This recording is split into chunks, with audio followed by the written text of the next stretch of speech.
Comme annoncé 24 heures plus tôt, la commission spéciale et temporaire mise en place par l'Assemblée nationale pour examiner le réquisitoire du procureur général près la Cour de cassation afin d'obtenir l'autorisation d'instruction à charge du ministre d'État. Ministre de la Justice, Constant Mutamba Tungunga, a bel et bien présenté son rapport lors de la séance plénière du jeudi 29 mai 2025.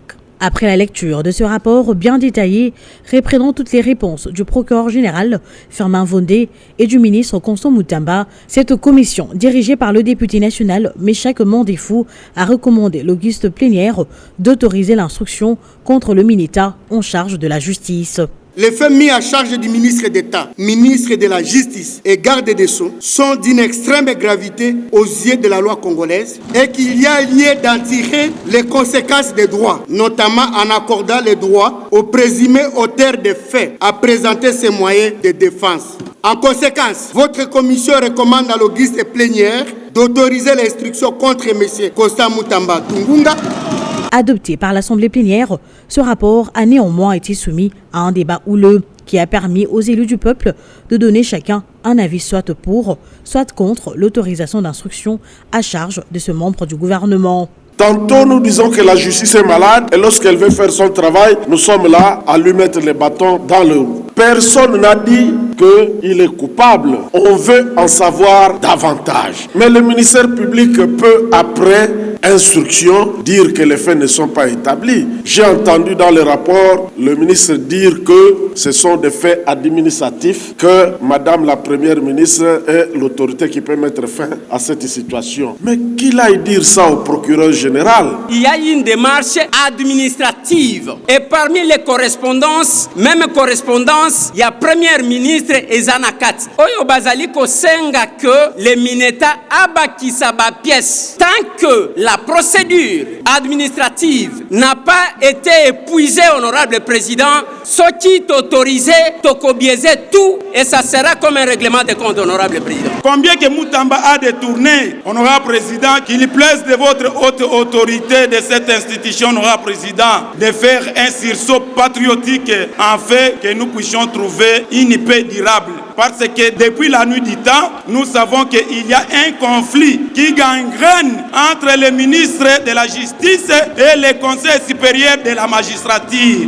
Aujourd'hui, dans cette salle, se joue l'honneur et la dignité de notre Assemblée nationale. Notre pays souffre de corruption. Et aujourd'hui, nous, Assemblée nationale, nous pouvons nous permettre de ne pas autoriser, d'instruire, même pas de poursuivre, qu'un ministre, nous allons refuser ici qu'un ministre aille juste expliquer, donner ses moyens de défense à la justice. Après débat et vote, la représentation nationale a approuvé le rapport de la commission spéciale et temporaire et par la même occasion autorisé l'instruction à charge du ministre d'État, Constant Mutamba Tungunga. Au vu du vote, l'Assemblée plénière approuve les conclusions du rapport de l'examen des réquisitoires du procureur général près la Cour de cassation aux fins d'autorisation d'instruction à charge de M. Mutamba Tungunga, Constant ministre de la Justice et garde des Sceaux. Par conséquent, l'Assemblée nationale accorde au procureur général près la Cour de cassation l'autorisation d'instruction à charge de M. Mutamba Tungunga, Constant, ministre d'État, ministre de la Justice et garde des Sceaux.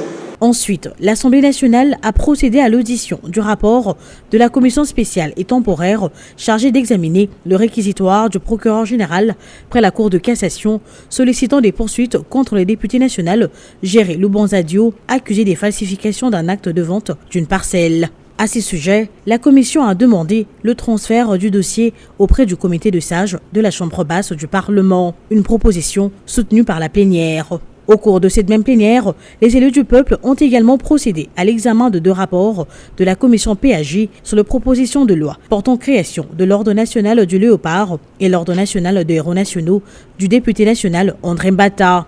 Il en ressort l'amendement de cet article sur le 12 que compose la proposition de loi portant création de l'Ordre national des héros nationaux. Quant à la proposition de loi portant création de l'Ordre national du Léopard, 11 articles sur 19 ont été amendés. Ces deux propositions de loi ont toutes été adoptées in globo après l'adoption de rapports y référents. Notons que le speaker de la Chambre basse du Parlement, le professeur Vital Kamerhe, a informé la plénière que le procureur général près la Cour de cassation a introduit un nouveau réquisitoire en vue de l'autorisation de l'ouverture d'instruction contre le député national Nicolas Kazadi. Dans ce réquisitoire, lu par le rapporteur du bureau, Jacques Njoli, le parquet poursuit l'ancien ministre de Finances pour révélation de secrets d'État et propagation de faux bruits concernant des détournements des deniers publics.